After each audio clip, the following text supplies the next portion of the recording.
was a good tackle. There's the tackle. Did he handball it? No.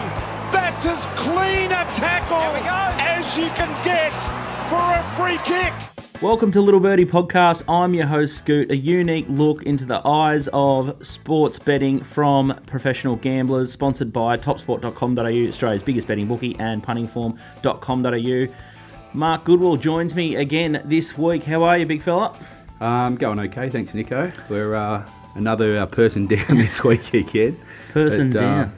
I'm here to help you out for the day, so I'm not saying we're going to be fresh, but I'll give it my best shot. Yeah, we've got a little bit of a COVID crisis. Mark's still battling the Melbourne flu, the non-COVID Melbourne flu that's been taking nearly everyone I know it's just been taking them down left, right and centre. It's been hanging around with Mark for a couple of weeks, but we've got Darcy Spinks going to join us on Zoom chat from a little bit of a COVID message here. We'll get it up on the screen.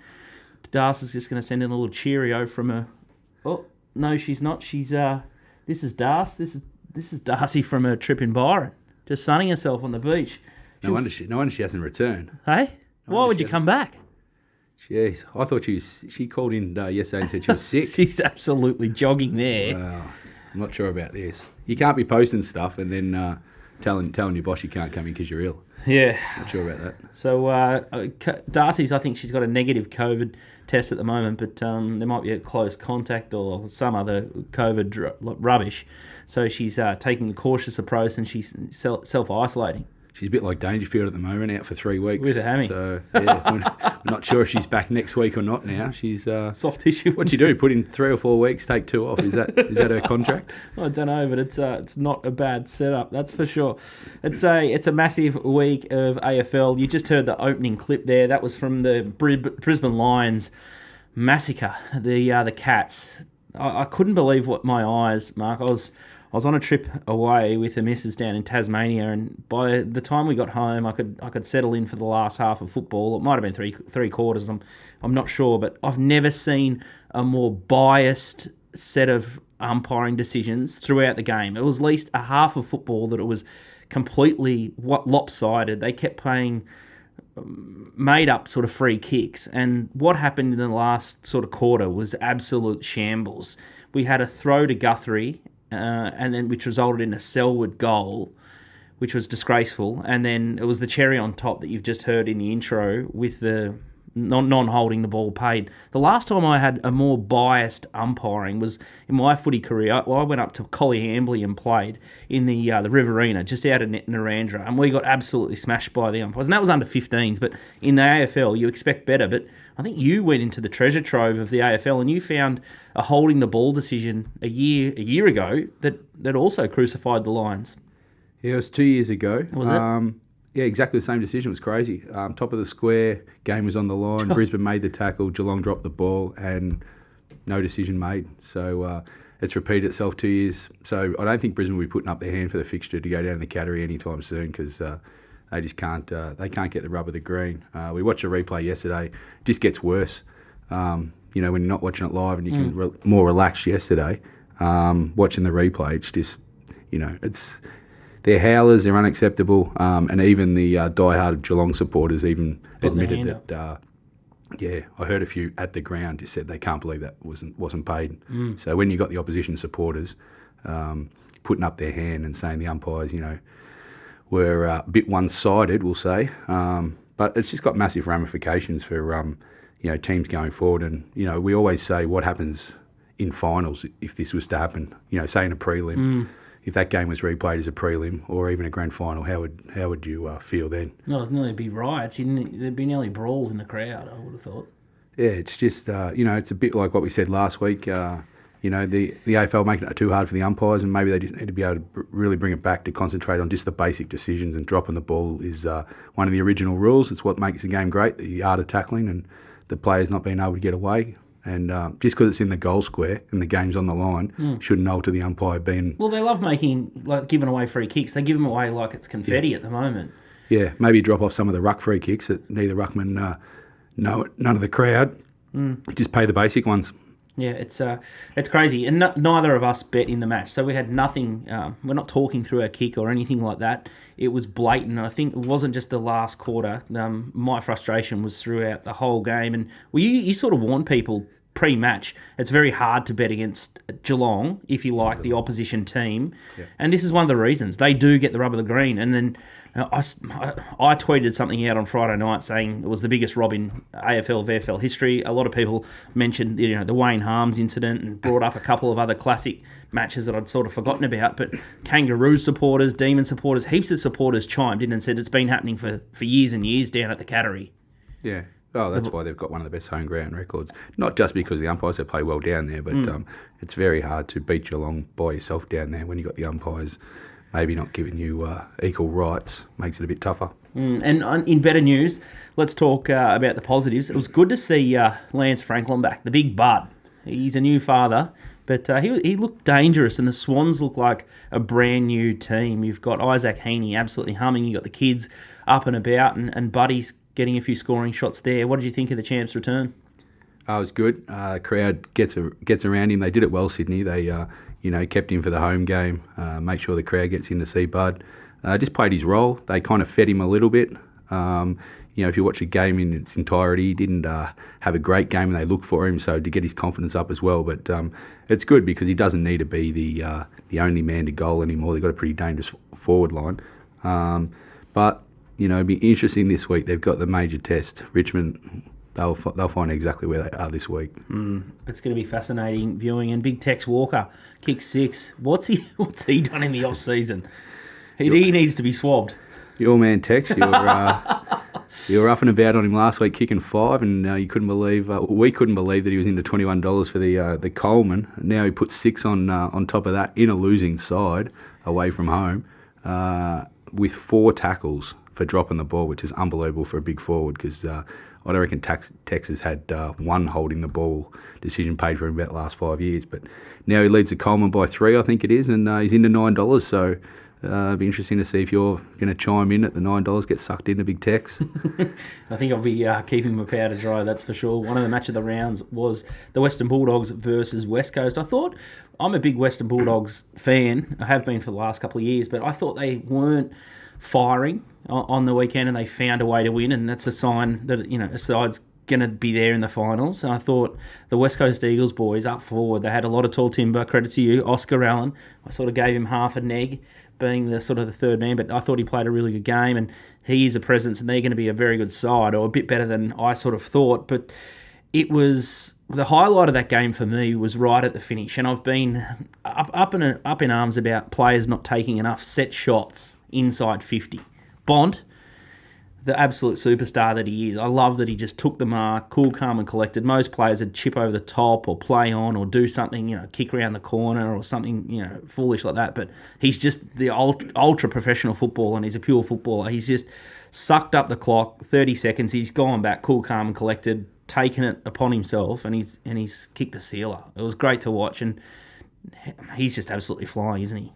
Yeah, that game was, that's what AFL rules should be, and that's what the crowds want to go and see nearly every week. It was definitely the highlight of the season so far. The crowd was really loud, and some of the vision at the end when Bont kicked it and then the siren not so long after shows that the Bulldogs are heading in the right direction.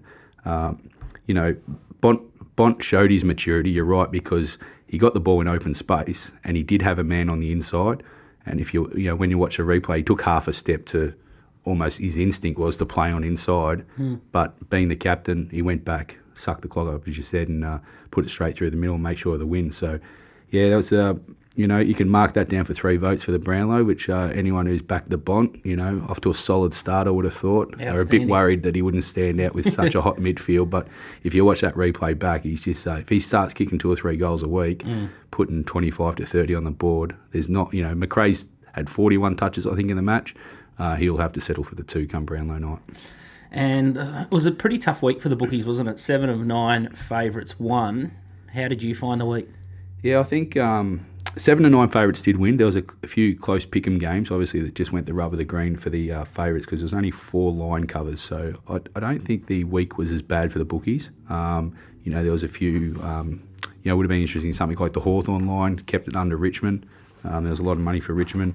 But also interesting, small sample size is we've only had 4 over totals for the week, so everyone come in pre-season saying the new rules would just explode the scoring. And at this stage, it's only 10 of 18 over the 2 rounds have gone over. So the scoring hasn't really, increased that much. Yeah. And I think that's been countered mostly by the inaccuracy still, which continued this week. We had some shocking games we'll discuss later with, poor kicking just continues in this game. The AFL PR machine is just in full force on Fox Footy. Jonathan Brown made a comment on on the couch or whatever the show is and said, the game's in great space. And then I think there was another fluff piece about, the man who saved the game, Steve Hocking. Like, please, he's only fixing his mistakes. Like, and again, as you say, it's not as high scoring as people think, and there's still a lot wrong. And I guess that leads us into the sting and the tail. You've already touched upon the umpires, so we'll stop talking about them. But the over umpiring of the game and how hard that the AFL's made that is absolutely ridiculous. And then I guess the next, being your bonnet is the goal kicking. It's still way below par, and Brisbane Lions almost kicked themselves out of the match early. I think they were 2-9 or 2-7, and then they flipped it in the second half and was 7-2 or something like that. So a lot of the teams defensively push players to the pockets and make life harder, but it's just embarrassing, isn't it, the current state of goal kicking? It just continues, and it's going to continue to cost sides matches. Yeah, I mean, you talk about the Brisbane game afterwards, and obviously everything's centred around the 2 free kicks. The Guthrie one when he handed it to Selwood, got the goal in the goal square, and then obviously the howler at the end. Definitely cost Brisbane the game. But as you said, in the first half or 2.5 quarters, Brisbane were at 2-9 at one stage, and were 20 points down. They should have been at least around the even mark, maybe even in front. So Brisbane can also blame themselves. And this is not the first time they've done this as a team. Last year they cost themselves some games. I think one game last year, Neil and McCluggage kicked 111 between them, which is extraordinary stats.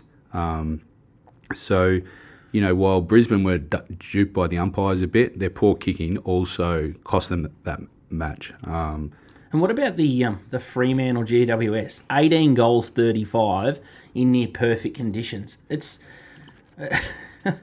absolutely laughable. Look, yeah, it was a horrendous game to watch live, and then to watch the replay. I couldn't get through it. Does Unwatchable. I couldn't even watch. The KO minis are great. 20 minutes you can get the replays and the highlights of the game, but some of them are unwatchable still. And I thought, obviously GWS was a big bet of yours, but it was an easy watch because it was dead in the water very, very quickly. Haven't seen too many people fast forward through the minis, but you did it yesterday with the GWS Freo game. Obviously, we tipped them up big last week, and they didn't show up. And the kicking from both teams was just crazy. No wind pretty much in a perfect condition in Perth, and both teams to kick that poorly. And let's not call it a high-pressure game either. GWS were like witches' hats for large parts of the game. They don't chase. They don't move back defensively. So, Freo on their part should have kicked a lot more goals as well. And we had a few more teams as well. Adelaide, I know they lost by about 30 points, kicked 11 goals, 22 again. SCG, sunny day, bright conditions. Not a big ground either. Not a big ground, so not deep pockets at the SCG. Kick 11-22 and lose by 5 goals. They should have been at least in the game, I would have thought. And the other one that probably doesn't get highlighted that has got a pretty ordinary history as well is Melbourne, even though they won the game against St Kilda, 12-19. It's a long way behind the even count. So over this year, they're only kicking at 50%. I know we're only 2 rounds in, but there's not too many sports, again, that would come back with statistics and saying, kicking at 50% or, making 50% of your putts or what sport you're in is acceptable at professional level. So we'll see how they go in weeks to come. I don't know. I did give a tick to a guy I called out last week as Harry Mackay.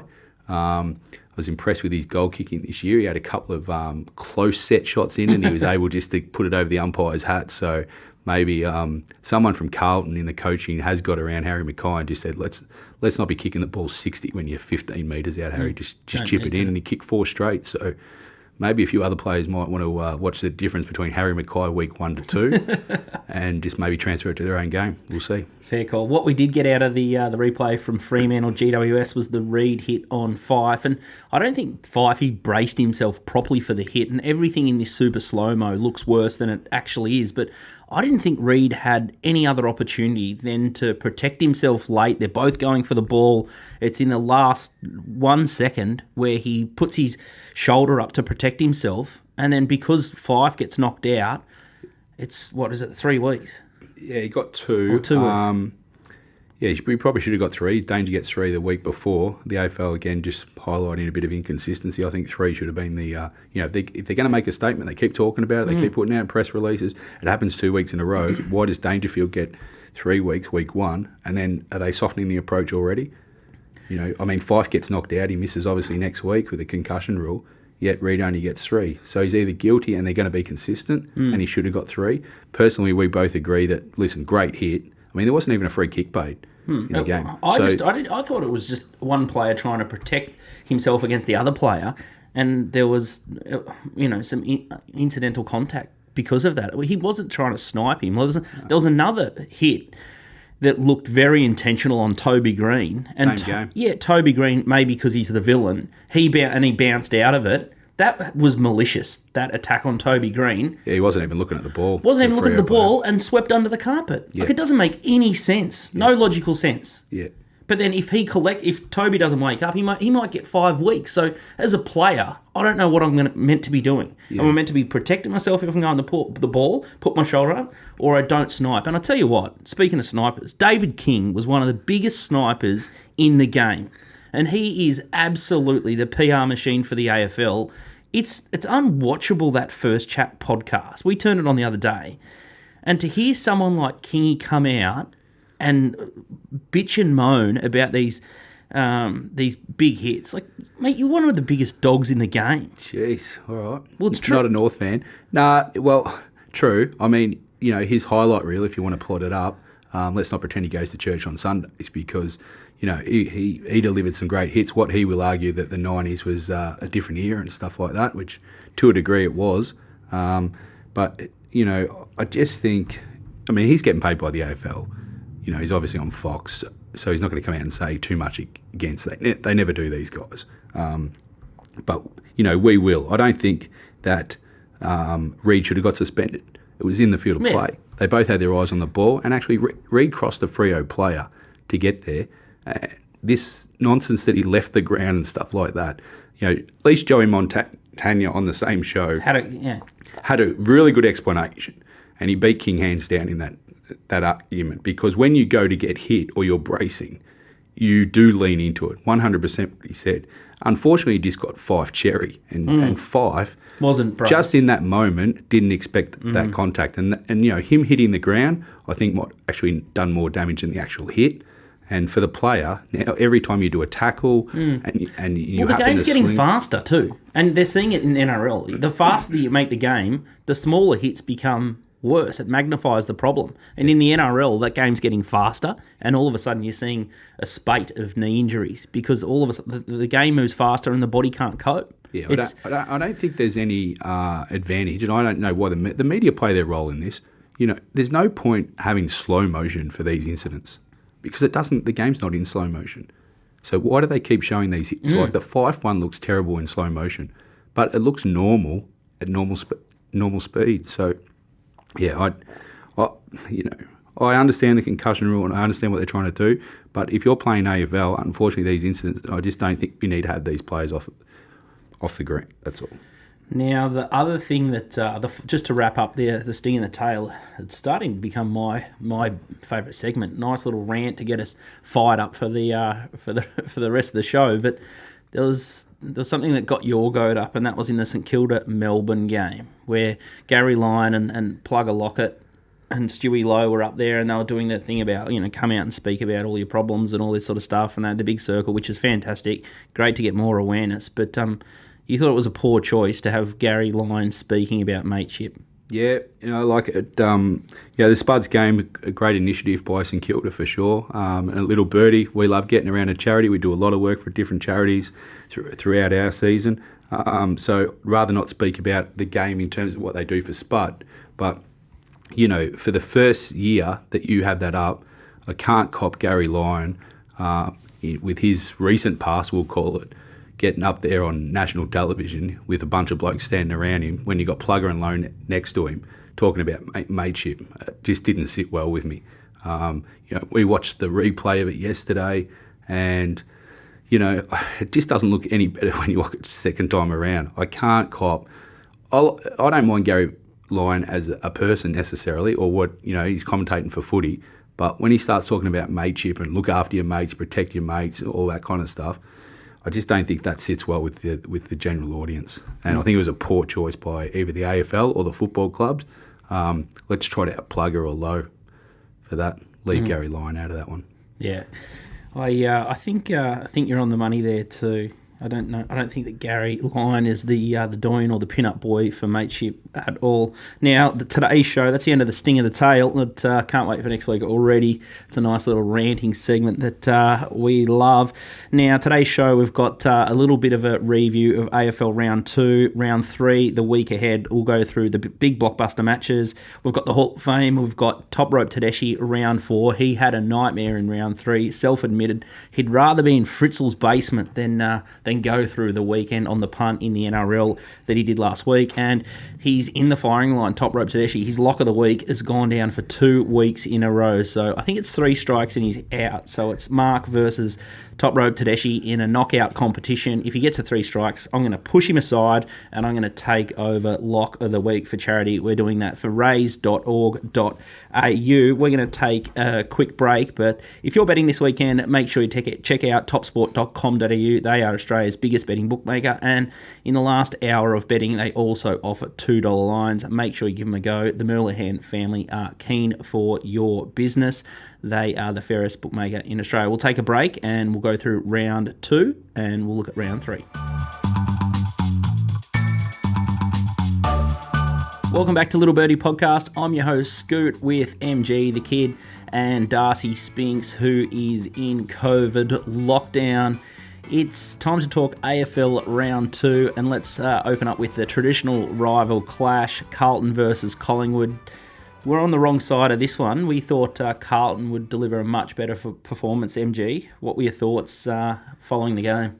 Yeah, got the betting part right. Carlton did start slight favourites in the game. Unfortunately, Collingwood just did a complete 180 from the round 1 before. Didn't see it coming. The difference with Sidebottom might have made a big difference to Collingwood.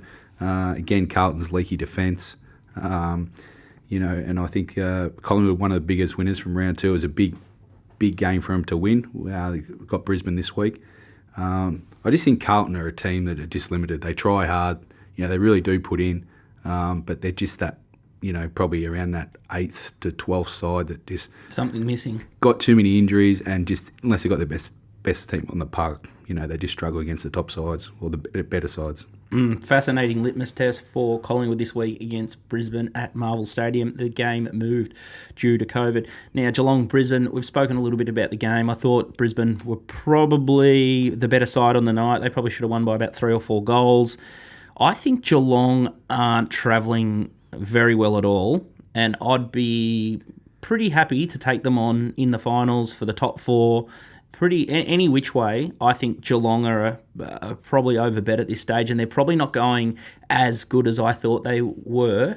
I know they've got Dangerfield and Cameron missing from last Friday night's game, but there's a big asterisk around Geelong at the moment for me. They're just not convincing. Yeah, well, obviously they lost round 1. Probably should have lost round 2, all things being equal.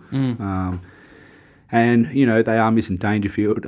This week they look like getting back 2 key players, Duncan and Menengola, so they're also out of the side. So they're probably missing a bit of top-end talent. But, they got the W, they're 1-1, but I think they start the year at 550 for the premiership. They're still 550, so if you were going to take them 2 weeks ago, you're certainly not diving in this week. Sydney and Adelaide we've already touched upon, so we'll skip that one. Port versus Essendon.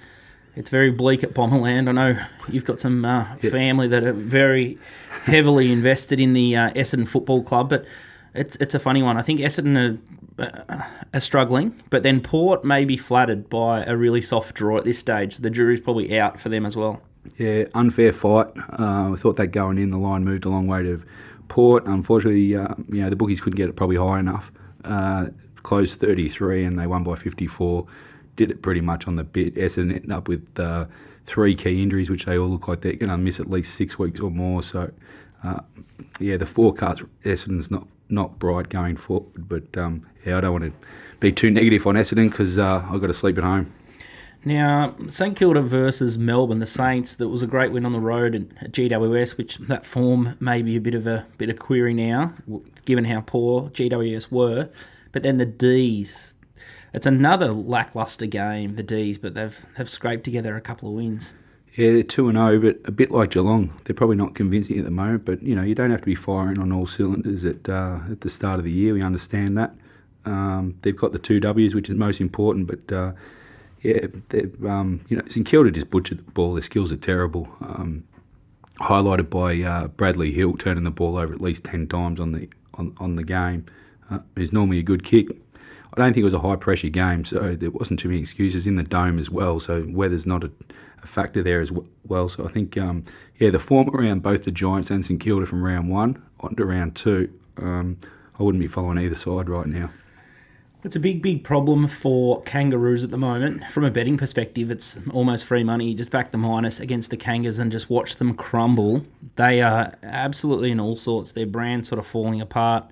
I was in the shower this morning thinking that maybe they missed their window of relevance and they probably should have gone to the Gold Coast. And it was a comment probably that, I was triggered from you yesterday. You basically said that they were relevant. Yeah. The Kangas. They're a nothing club. I never said they're a nothing club. I do have a few Kangaroos diehard supporters that are mates of mine, and they're always robust in their conversations that they're, not far away. They're a battling club, this and that.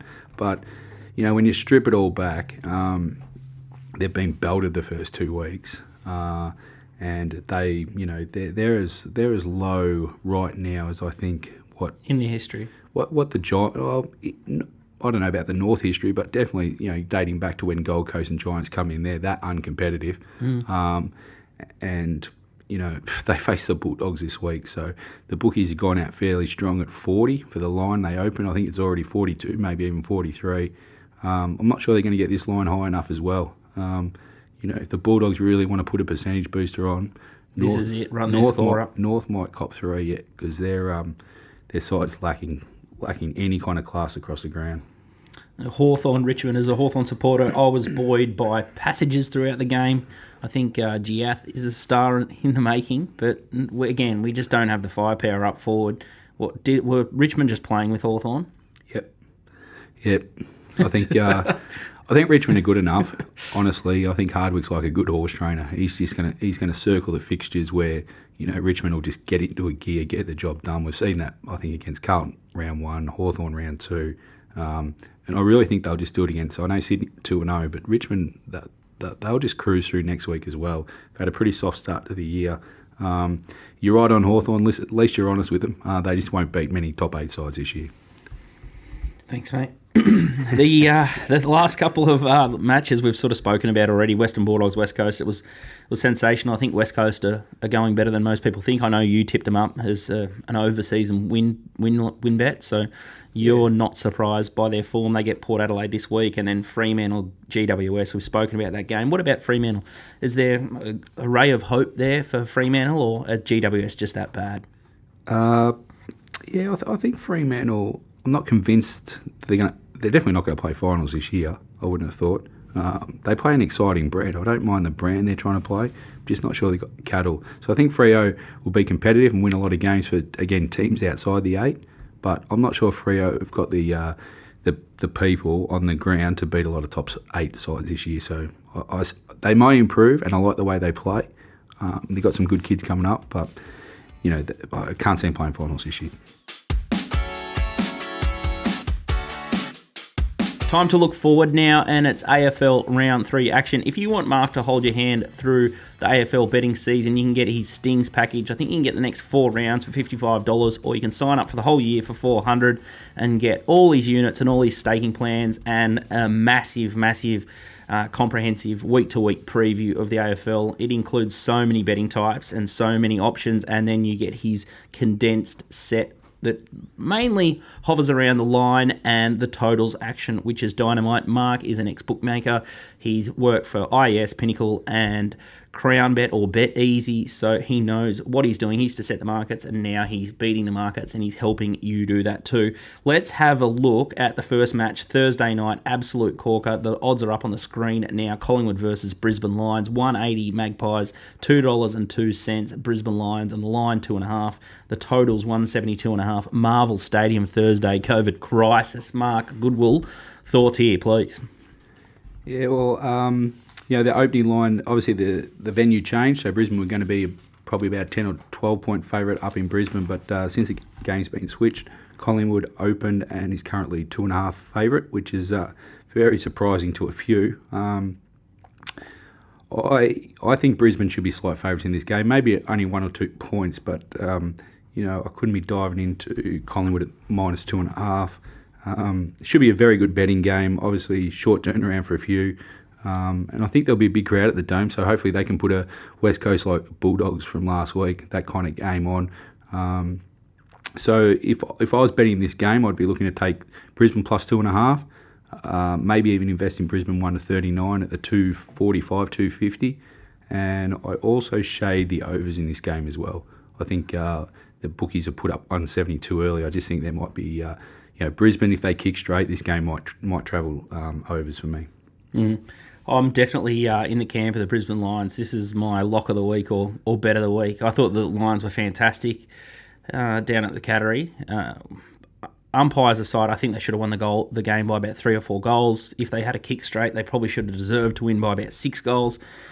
I think they'll have too many scoring options, and I just love the way Joe Danaher squares them up. He was pivotal to get them back into the match late in the Geelong game. He just squares them up, and they can just rotate Hipwood deep and then Joe deep, and they've just always got options. I think Joe clunked 3 or 4 marks in the last quarter or the last quarter and a half to really drive them forward, and it just opens them up. Charlie Cameron's in pretty good form. He nearly took mark of the year, and I can't believe the betting here. I would have had Brisbane at least 6-point favourites here at a minimum. And I don't think any of this COVID stuff, these guys, everyone's used to these COVID interruptions. And I think Brisbane have got more cattle in the park, and I think they'll probably enjoy the week away. Yeah, it is a big game for Brisbane.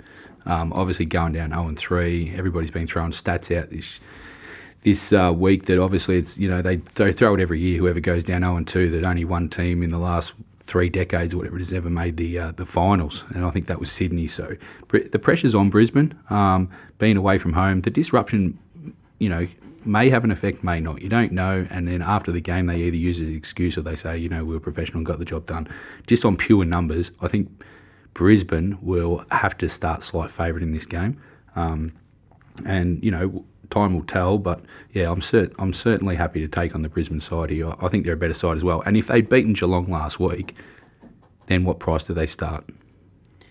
Yeah, it's definitely bet of the round for me. The North Melbourne versus Western Bulldogs. It's good to see a couple of matches on Good Friday. It's one of the most boring days, and we've only got the Ascot race card, and I think Singapore race have even dropped off. So it's going to be a great day to just put the remote on at about 4 o'clock and watch these games. I think the way to play the Bulldogs Kangas game would be the minus there, 42.5. As you said, you've already pushed the minus there. But the other game of interest here, it's a cracker. It's Friday, Adelaide Oval at about 8 o'clock. We've got Adelaide Crows, $2. The Gold Coast Suns are slight favourite here, 180, and the Lions 2.5. What's your thoughts here, Mark? It's already been a big move, this one. Yeah, I wouldn't have marked this down as a cracker at the start of the season. Adelaide Gold Coast in Adelaide, but they've both got off to okay starts. But I couldn't believe the bookies put up -7.5 Gold Coast. on the Monday. People who do their own numbers, off the people I've spoken to, and even yourself, and that's why we had to release it early for the Stings at the +7.5.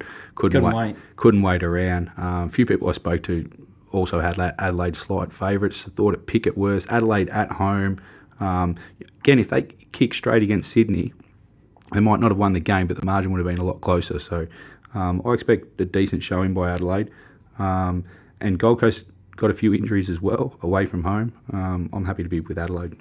Especially if the last start there, I tend to agree, and the home ground advantage is a big one. Let's look at the another fascinating match and the real big test for the Swans. We've got Saturday afternoon at 1:45 at the MCG. Richmond Tigers 129, Sydney Swans 360. The line 24.5 points. All the hype is going to be it's going to be made real or made to be look pretty silly about the Swans. What are your thoughts? I know you're big on the Tigers and think they're the real deal. What's going to happen here, or how are you betting here, more importantly? Yeah, I'm not telling anyone they don't know about Richmond being the real deal. Early markets, they come out 21.5, the bookies, which I didn't think was an unfair line, but we've already seen markets go to 24.5, and it's probably a bit of the query of Buddy Franklin maybe not playing. I'd be disappointed if they put Buddy in for 1 week and then rest him when he got through the game. Maybe they think. I think it shows signs that maybe Sydney don't believe that they can beat Richmond, and they don't want to risk Bud or maybe injuries and stuff like that. So they're going not with a second-rate team by any chance. But white flag job already. I don't like when teams do this. It sends a message and it just filters through the rest of the team, whether they believe that or they tell people in-house. But I'm sorry, if you don't rock up, play Richmond at the MCG, and you leave Buddy back in Sydney, then that's sending the message to the rest of the players that we don't believe we can beat Richmond. So that combined, I just think Richmond are a better team anyway, but it would have been a good test for Sydney with Buddy on the MCG just to see how much improvement. Their young kids would have, given a good show, and they still will, but going up against Richmond at the G is not an easy task. You need Bud there. Are you betting? I'm probably not. I think it's kind of in the right slot, but I think if you like Richmond, I don't think you're going to get a better line as the week goes on. If you like Sydney, I'd definitely look to play the 1 to 24 option. If you want to be brave, around the $5, might get out to $5.50 by post time. But if you like Richmond, I'd be getting on early. One-way traffic there. The last blockbuster, it's probably match of the round, is Saturday night, 8 o'clock at Optus Stadium. The West Coast Eagles, $1.90. Port Adelaide Power, $1.90. Interesting market here. Very interesting. Yeah, West Coast, when was the last time West Coast were $1.90 at home against a side like Port Adelaide? I'm not sure. It would be a while ago. I'm not sure databases might go back that far, actually, because West Coast have got one of the most dominant records. At home, they're very hard to beat. And while Port are obviously tipped to be, top 2, definitely top 4 side, they're very strong in the betting. They've played 2 ordinary sides this year, so this will be the first test for them. West Coast are coming off a Heart and Bulldogs game, which I like, off the Dome, and they'll be ready for Port. And West Coast will start favourite this game, not by much, but they won't start outsiders. You won't see black figures come post time for mine. So if you like West Coast, I'd be betting West Coast, but I think this is a game where you could definitely take the 1 to 39 West Coast around the 250 mark for mine. I think that's a way to play this game because I think both sides will play a pretty good contest. Hopefully it's like West Coast Bulldogs last week. Should be a real cracker Saturday night. Be good to watch. I'm going to stay out of that one. It looks too tricky.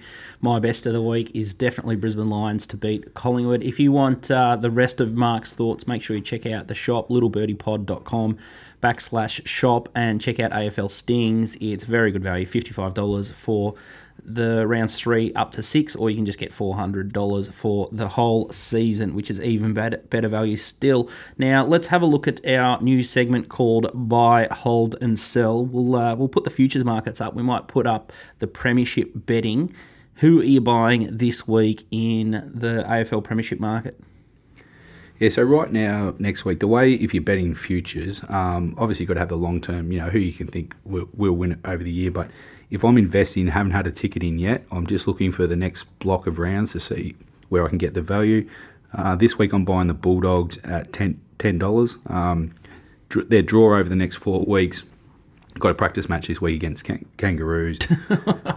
Brisbane will be tough, but Gold Coast and Giants afterwards, I think they're a chance to be 6-0, 5-1 at worst. So I think the Bulldogs at $10 represent good value, and if you saw last week's game, you'll be buoyed by it. So I think they're value. We were all over Western Bulldogs early in the season. I think they've only shortened from $13 to $10, which still for me, the price has held up. So I think now definitely is the time to back them if you haven't. You've mentioned before that you're holding on Richmond at the $4.60. They look like they've come back in a really good headspace. And then your sells this week are St Kilda at the $15, Sydney at $21, and Melbourne at $21.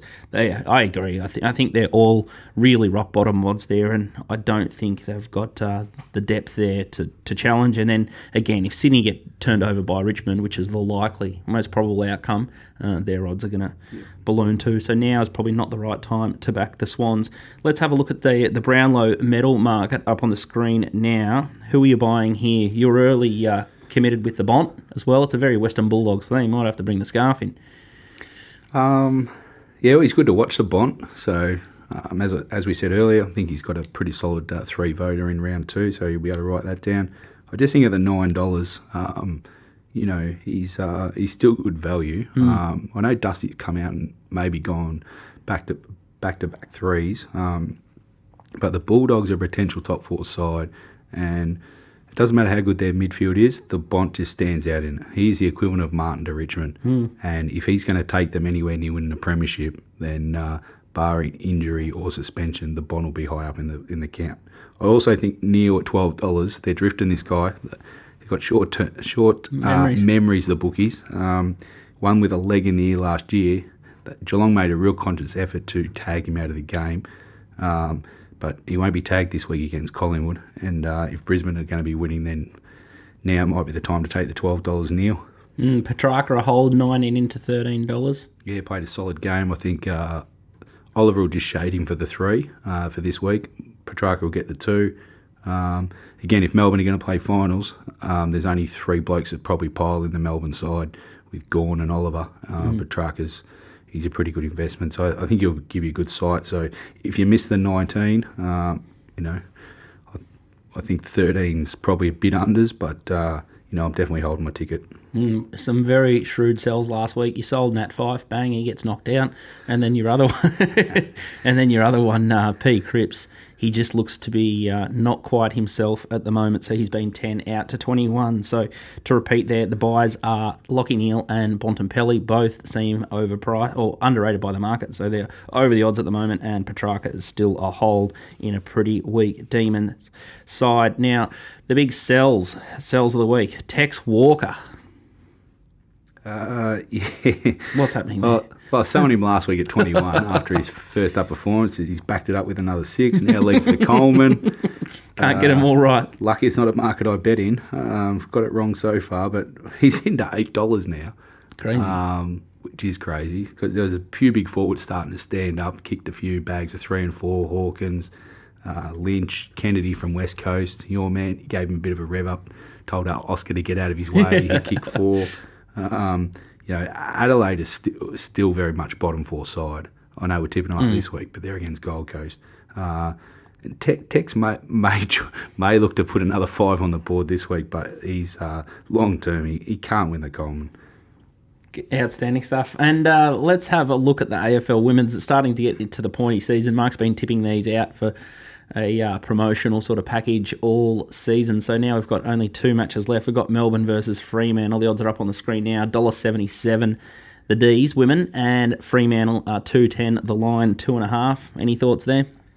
Yeah, I think we'll probably be releasing one in the Sting, I think maybe Thursday or Friday, okay. So I won't give one away. Right. But obviously both competitive games. It's been a very even year, and we saw how much the ladder changed in the last round.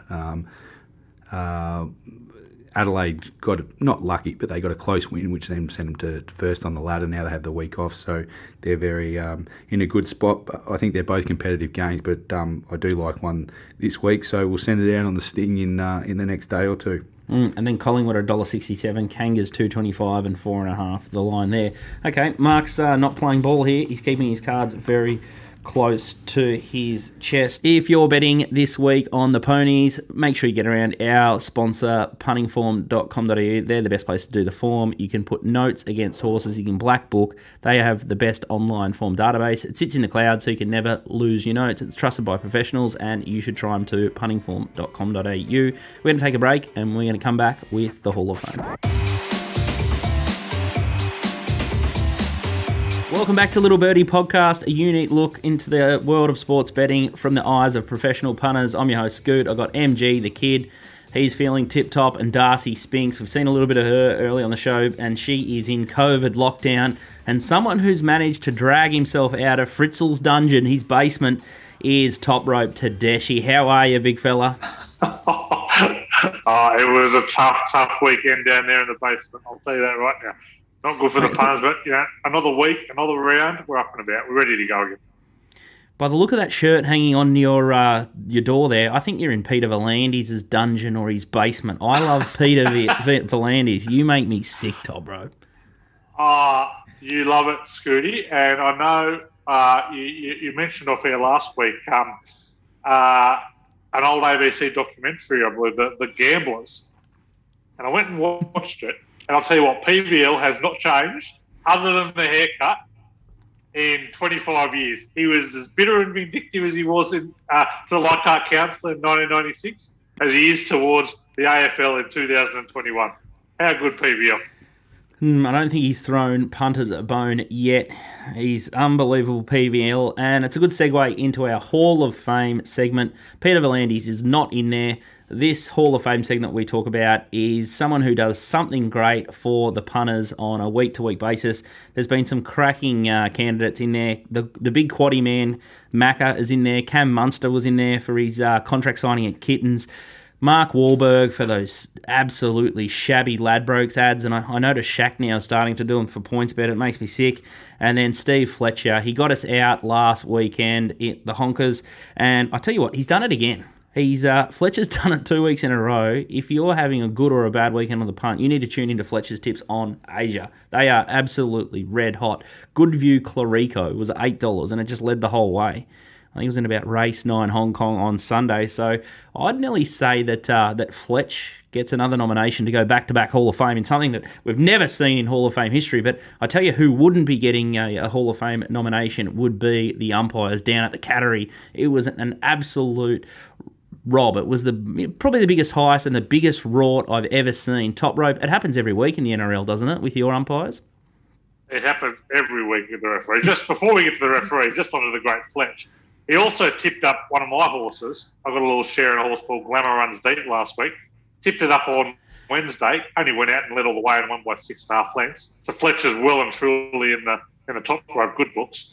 Well done there, Fletch. No, the NRL, you talk about the AFL singers. Henry Perenara, very close to the Hall of Fame this week, but absolutely stitching the Raiders, something shocking. Forward pass by about 6 metres. He stopped the call and just kept running.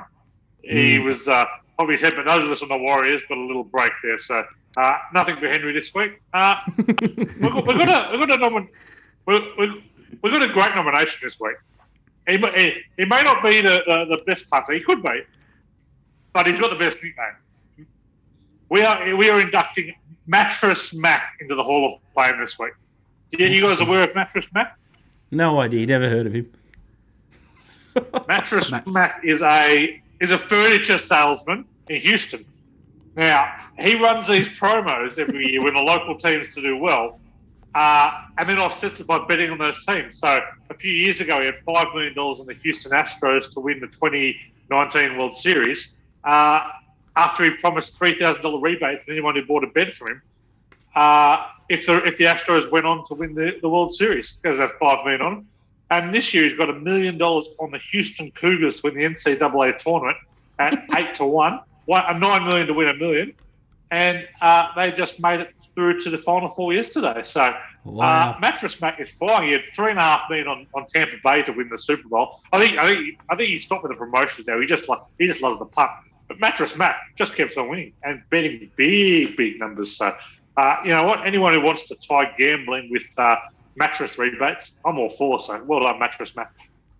Outstanding mattress, Matt. He just insures himself against his promotions. I don't know what the tax implications of that are, but I tell you what, it's very this insuring thing. I've heard some great stories about Leviathan bookmaker Frank Hudson back in the day, well known in the Victoria and Sydney betting rings. Frank Hudson, he's got the classic haircut as well, but Frank used to just take the insurance money off everyone. So if you wanted to get your car insured, he just said, no, don't worry about, taking to the big companies. Let me know what they quote you. I'll give you 20% off and just pay me every month. So he used to just take the odds to everyone crashing their cars and their cars breaking down. So if you had a problem with your car, Big Frank, Uncle Frank would sort you out. I think it's a great way to do business. I think Mattress Matt is our sort of guy.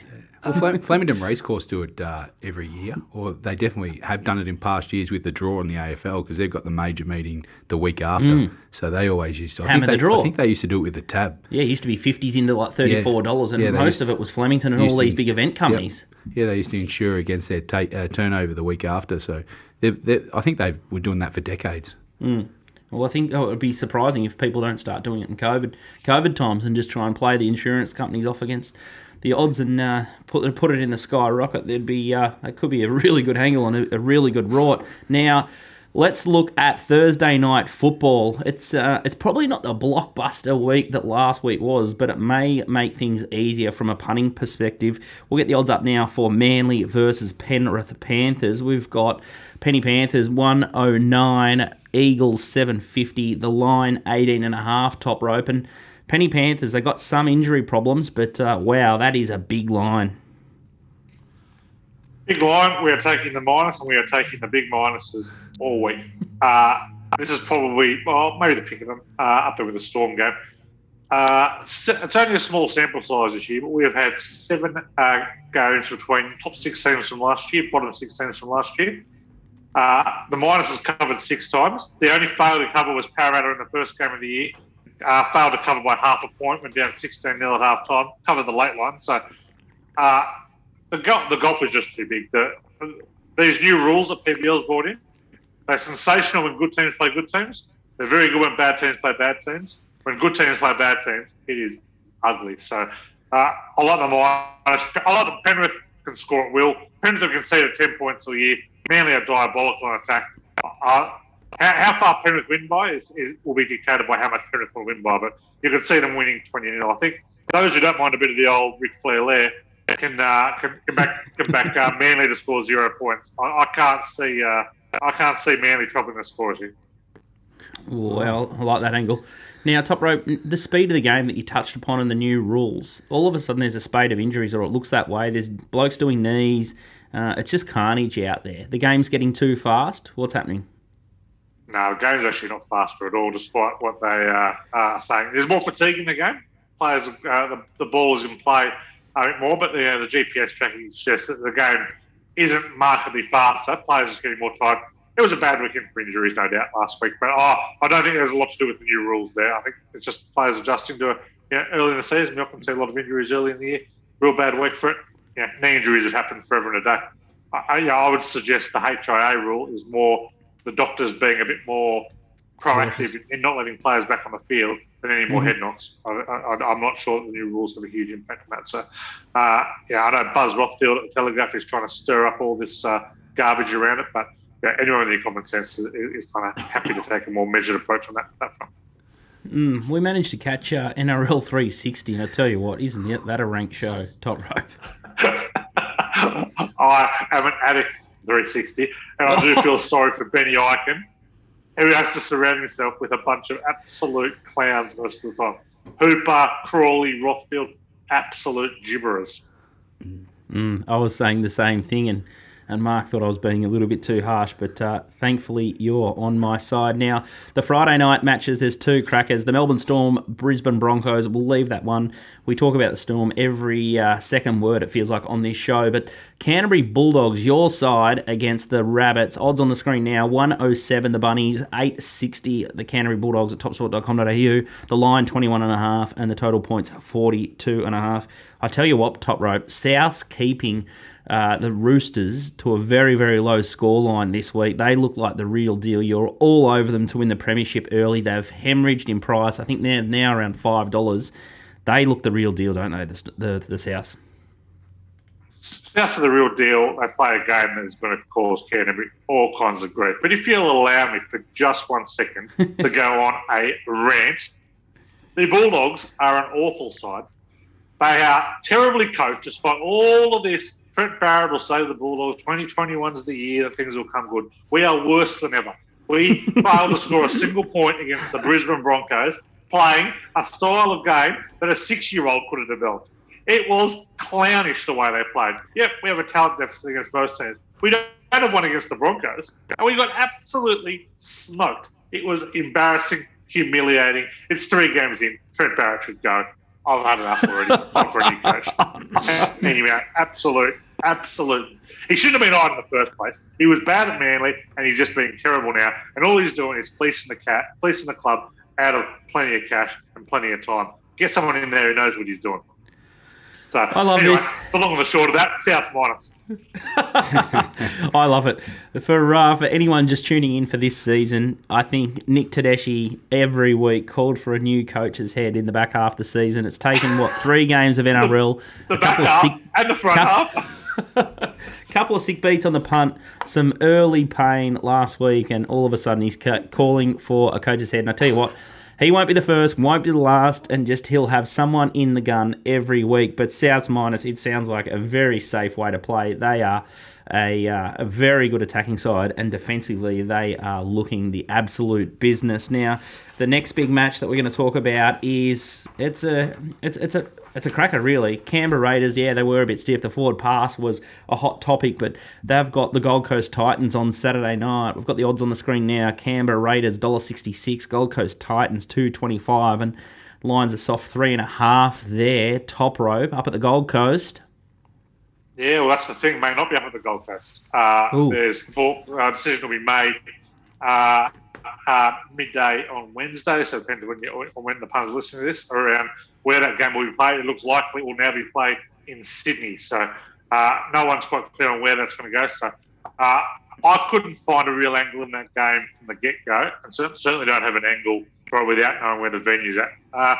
Gold Coast were really good. The number opened about 6.5 mid last week, but the Titans have only smoked 2 very, very bad sides. I thought Canberra were pretty good against the Warriors, overcoming a lot of injuries there to almost pinch that game. I'd lean towards the Raiders at 3.5, but yeah, nothing too excitable in that one. I think it'll be a really good game. Both teams are 2-1. Canberra about $9 to win the premiership, and I think it's about $9 at $19 or $20. I think they've drifted a little bit for the Titans. Canberra still a contender, but Gold Coast Titans top rope. Yeah, Canberra definitely a contender. They're just warming into it. Like they've still got plenty of outs. I'm not concerned at all about Canberra. They're just doing what they're doing. Playing the new rules are incredibly difficult when you have no interchange bench. It's just a lack of fresh legs is the big issue rather than the injuries. So that really kind of took its toll on both Canberra and Cronulla last week. Titans. The jury's out. They were bad against the Warriors in week 1, and then they've come out and smoked the Broncos and Cowboys, who are 2 of probably the 3 or 4 worst teams in the comp. So it's a wait and see. There's still like a dominant half and a good hooker. I think the price is about right for the Titans. I wouldn't be jumping into that. It's definitely a tricky betting match, that's for sure. And then Sunday afternoon, we've got the Roosters versus New Zealand Warriors. Odds are on the screen now. $1.47. The Roosters, $2.70. The Warriors, the line there, it's 6, but it's into $1.85, the minus. And then the total is 42 flat. No Keary. They couldn't score against the Souths. All of a sudden, trouble at the Roosters. Yeah, I could come into the plus here. Nothing. I wouldn't be steaming him, but the Warriors have a great recent record as an underdog. They've got a great recent record in daytime footy, and yeah, they played pretty well against the Roosters. They've won 3 of the last 6 against the Chooks in New South Wales. So it's just going to be seeing how the Roosters adapt to life without Luke Keary. Luke Keary really is an incredibly important player in that team. You have to look at where all the tries are being scored. They're being scored down that right-hand side where Keary has been dominating. He switched sides this year. They're going to be playing an 18-year-old at halfback, Sam Walker. They've named journeyman Drew Hutchison at 5'8". Don't think he'll play there. I think Senator Joe Manu will play there. I think their attack's going to be pretty stifled. If the Roosters do in this, it'll be on the back of some pretty stout defence. I think the plus 6.5 is a decent enough bet to get involved in there for the punters. And what about their season? Are their premiership hopes dashed already, or is it still too early to write them off? No, there's been a little bit of a rumour going around today that Cameron Smith might find himself at the Roosters at some stage this year. So who knows how true that is? But the Roosters always find a way. If they will test out these kids for a bit. If they're no good, they will go out and bring back a James Maloney, sign a Gareth Widdop, possibly even a Cameron Smith. They don't have a salary cap; they've got a salary sombrero. They will find a way. So the Roosters will be fine. So their premiership hopes well and truly alive. You can't forget what happened with Sonny Bill Williams. They'll always find a way. They can push the boundaries like no other club. If you like what you hear with Top Rope, you can get the next 3 rounds with him for $44. Sorry, that includes GST. Or you can get the season pack for $388.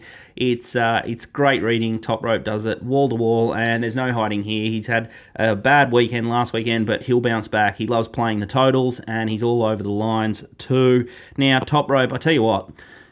I think if you tip one more lock of the week that goes down, you're going to have to do a nudie run next time I see you, or you can at least shout me a lap dance at Kittens. But I tell you what, it's gruesome. Lock of the week this week, it is a last man standing comp between Top Rope, Tedeschi, and the Kid MG. Mark has got 2 winners in a row, showing a very, very, very impressive little record there. He hasn't been too adventurous, though. Top Rope has gone for the jugular a couple of times, and he just can't land a blow on Top Rope. If you can't strike a blow here in Lock of the Week, I'm going to push you aside, and I'm going to take over your little segment there, and I'll give the Lock of the Week. But MG, winners first.